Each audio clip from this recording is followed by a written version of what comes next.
السلام عليكم ورحمة الله وبركاته. سيدتي أنساتي سادتي، أهلا بكم في حلقة جديدة من أهلاوي أمريكاني.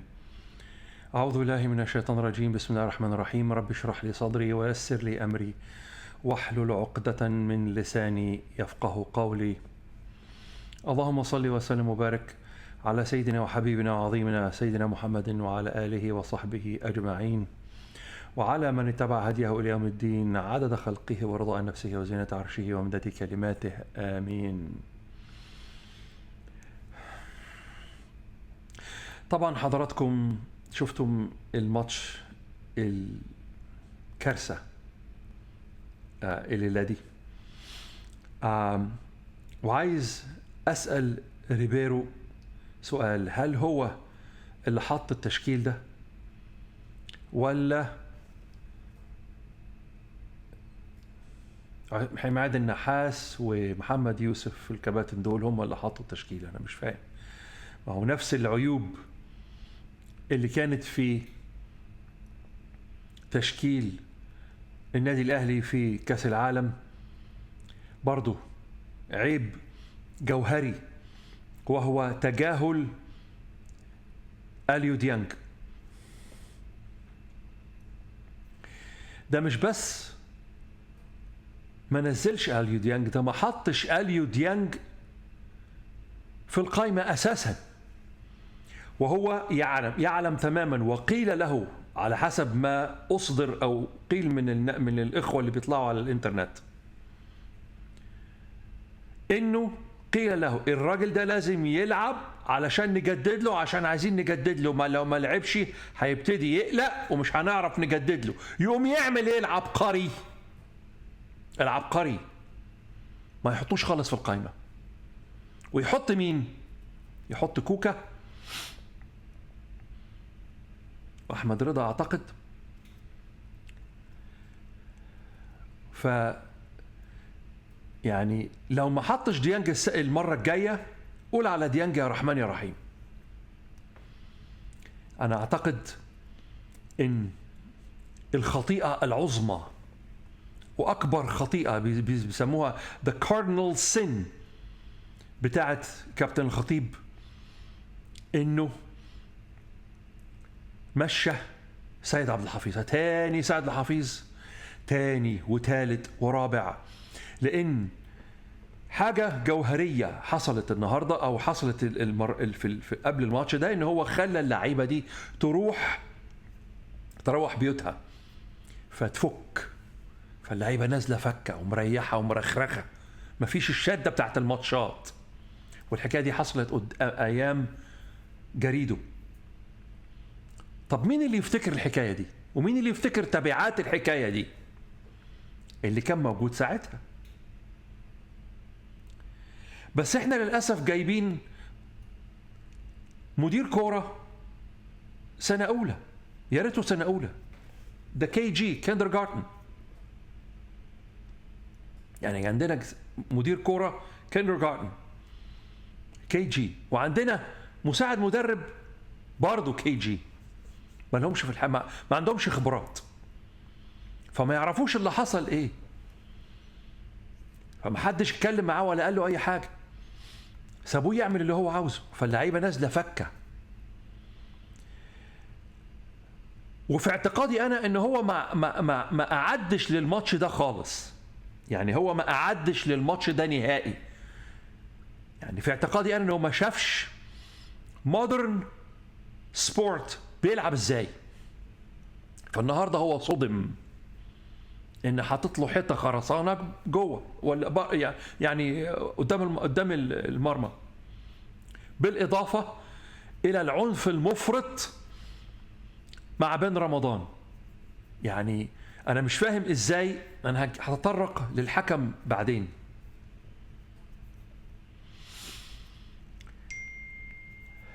سؤال تاني: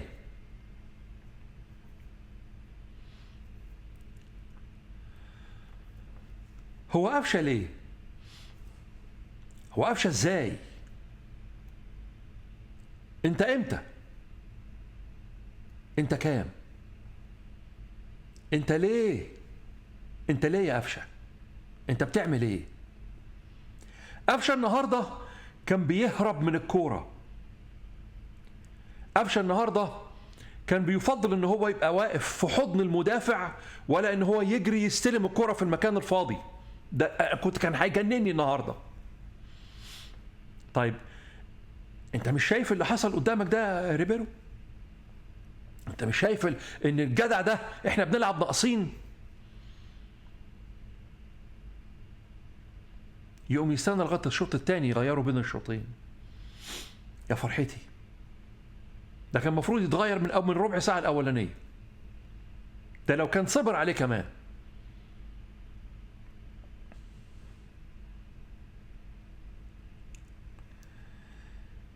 الضرب كان شغال على لاعيبه النادي الاهلي، وكان في طرد للفيل اللي ضرب محمد بن رمضان بالركبه في مؤخرته قدام الحكم، والحكم ساكت. لغايه امتى؟ لغايه امتى المهازل التحكيميه؟ وجايبين واحد خرده شرابة خرج اسمه رويز، عشان بيبقى اسمهم جابوا خبير خبير ايه ونيلة ايه؟ هو فاهم حاجه ولا بيعرف حاجه ولا بيتنايل بيسوي حاجه ولا بيعدل حاجه؟ التحكيم زي الزفت. كان جاي، هو المفروض انه جاي يعدل التحكيم انيل من مكان، ما عملش حاجه. هما جايبينه علشان يرضوا النادي الاهلي. اهو جبنا لك واحد اجنبي عشان هو اللي ما فيش حاجه، مش هو اللي ماشي الليله. واداره النادي الاهلي ساكته. إدارة النادي الأهلي ساكتة لما قالوا لهم لا مش عايزين 6 لعيبة. إدارة النادي ساكتة لغاية دلوقتي لما هزقوا وشتموا زيزو وشتموا كهربا وشتموا إمام وشتموا كل اللعيبة. إدارة الأهلي ساكتة، ما تعملش حاجة. كأن الشؤون القانونية في النادي الأهلي عندهم حاجة واحدة بس، إن هم يعملوا غلطات في العقود القانونية ويلبسونا 3 مليون دولار لكولر. خلينا نتكلم بقى بايه، نفرش بقى ايه كل الايه الكروت على الايه على الترابيزه كده، نضعها كلها ونتكلم فيها. لو استمر الوضع ده كما هو، الاهلي لن يحصل على بطوله الدوري. انا بقول لك اهو. منزل لي كوكا ليه؟ كوكا اللي ما كانش مركز الاسابيع اللي فاتت دي عشان كان عايز يمشي. مفيش كرة طلعت من رجل كوكا صح النهارده.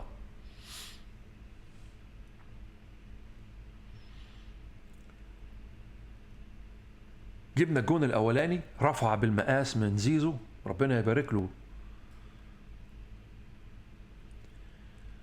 وجت معانا ضربت حظ كويس يعني ودخلت في المرمى. قلنا خلاص بقى الاهلي هيصحى. الاول قبل ما نوصل للحكايه دي، الشوط الاولاني 0-0 0-0 0-0 طالعين درا. شوط ما فيهوش اي كوره، ما فيهوش اي في عشوائيه. وما فين التكتيكات اللي كانت بتحصل وال1 2 3 والكلام ده كله اللي كان بيحصل قبل كده في التدريبات؟ انت كنت بتمرنهم على ايه يا عم ريبيرو؟ فين عماد النحاس اللي المفروض كان يقول له ما ينفعش الكلام ده وينفع الكلام ده يا عم؟ ولا انت ساكت قاعد بس كده سيبه يعك على امل انه يمشوه وانت تاخد مكانه؟ خلينا بقى نتكلم بقى بصراحه بقى.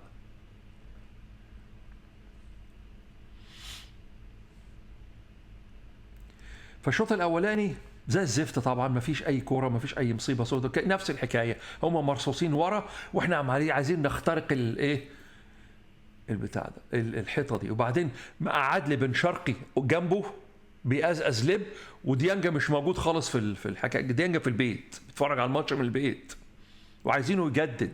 الطم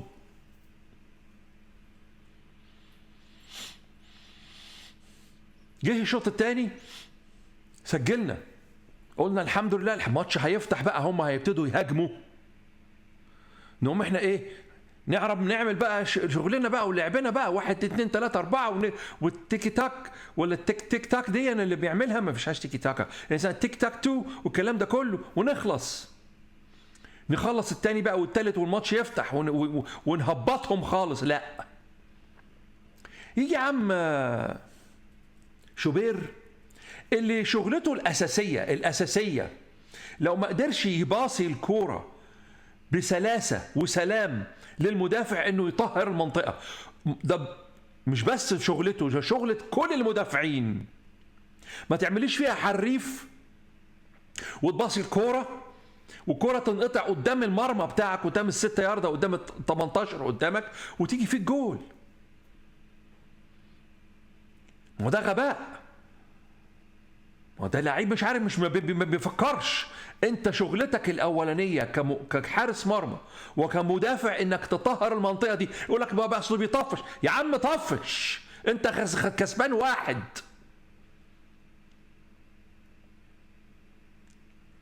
طفش لغايه لما هم يتهدم.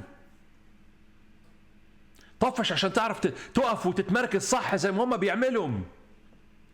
لا، يدي الكوره لكريم مصيبه، مديله مشكله وهو وشه ليه. طب كريم عايز يطفش، مش هيقعد، لازم يتدور 180 درجه. ما جاتش خلاص. يعني انت مديله مصيبه فارتبك. اتردت. وعم حسام اللي كان ما بيعملش حاجه معانا، وكان كان معانا زي الفرخه مرخه، حسام حسن اللي بيقلب رونالدو قدامنا، وحط الكوره. انا مش فاهم يعني حطها ازاي دي. عمر ما شاط كوره زي دي مع النادي الاهلي.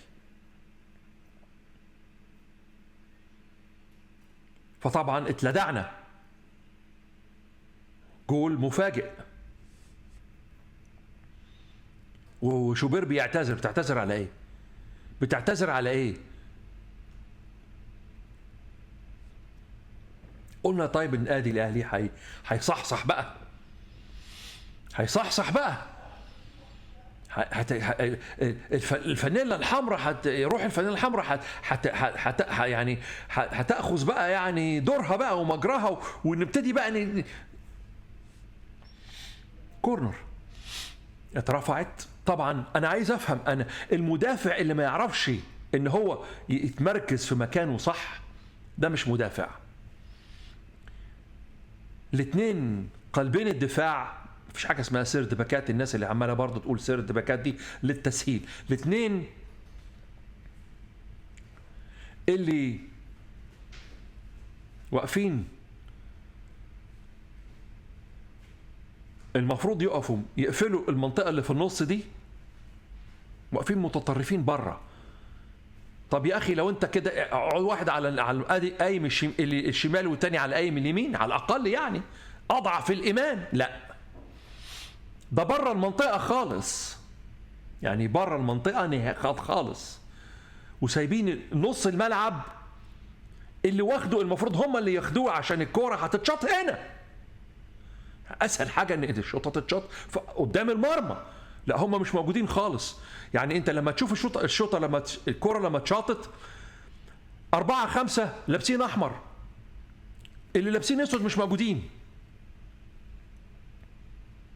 ازاي مدافع بياخد ملايين مش عارف يقف صح، واقف تايه مش عارف يقف صح؟ يعني لا انت مسكت المهاجم ولا مسكت اي، قاعد عمال بايه ياكل، قاعد معاه طبق فشار وعمال يقزقز. واللي دخل علشان الكوره لما اتشاطت، اللي دخل هو محمد شريف، دخل موطي، يعني داخل مقنبر كده. طب هتاخد الكوره ازاي؟ انت داخل تعمل فاول.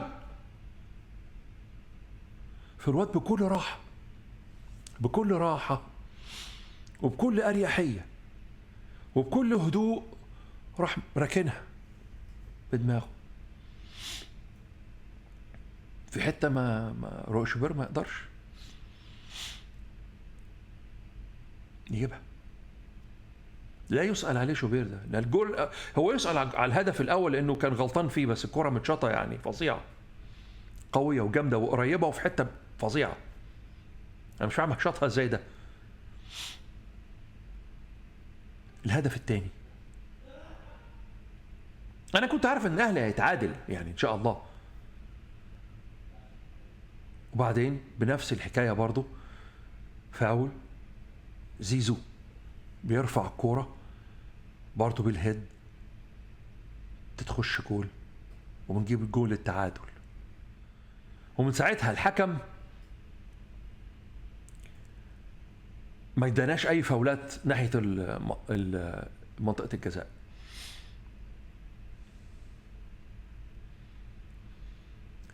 جرائم الحكم ان هو مفروض كان يطرد على الاقل لاعبين، اتنين لعيبه من مودرن سبورت. الواد اللي اسمه محمد الفيل ده، ولا مش عارف علي الفيل ده، اللي ضرب محمد بن رمضان بالركبه في مؤخرته قدامه، ما عملوش حاجه. الفاولات المستمره والعنف المفرط وما بيعملش حاجه خالص.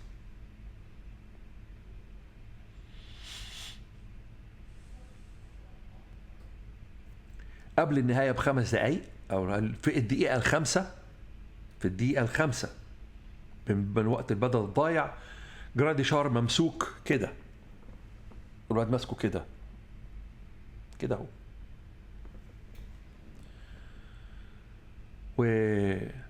والحكم في الطراوه ولا كانه شايف حاجه. والجدع اللي الجدع اللي في الفارد ولا يعمل حاجه ولا قال حاجه. يعني الحكم شايف وحكم الفار شايف وما فيش حاجه.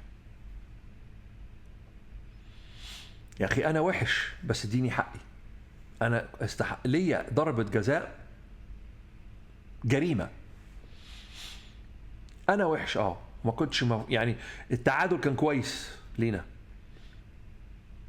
لان احنا عندنا مدرب ما فيش مخه اتلوح. اللي يحط في ديانج بره التشكيل ده خالص، ده مدرب ما عندوش فكره. واللي قاعد معاه ما عندوش فكره برضه، لانه ما قالوش حاجه، سابه. هو انت جاي ليه؟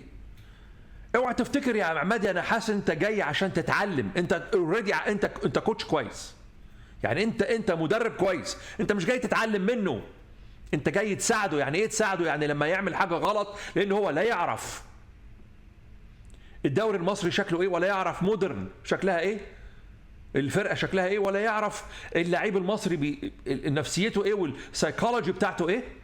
انت دورك ايه؟ انت جاي هنا شغلي ايه؟ انت دورك ان انت تفهمه وتوعيه.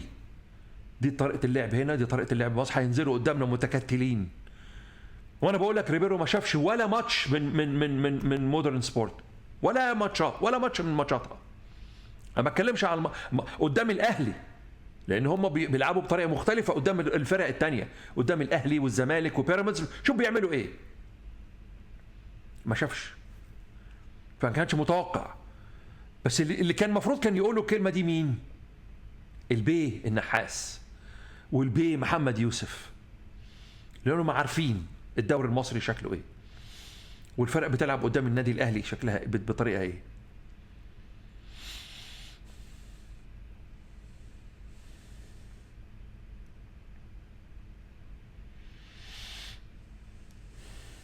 تاني يا كابتن خطيب، هفضل افكرك لغايه اليوم اللي انت تسيب النادي الاهلي فيه.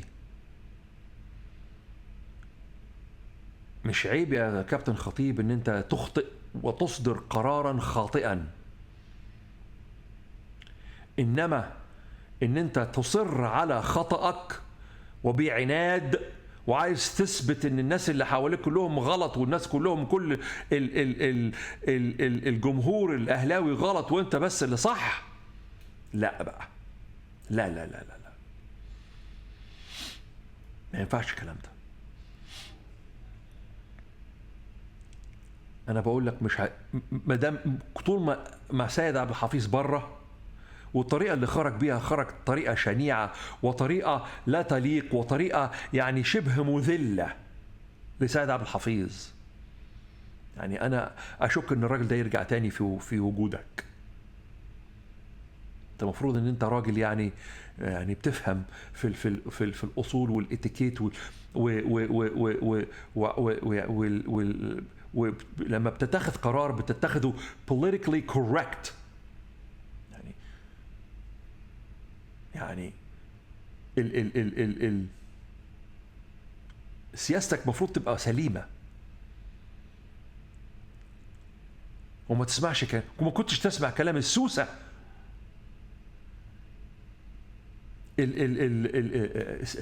قاسم السماوي اللي اسمه محسن صالح ده. فالنتيجة دلوقتي ان انت جايب ناس تتعلم فينا،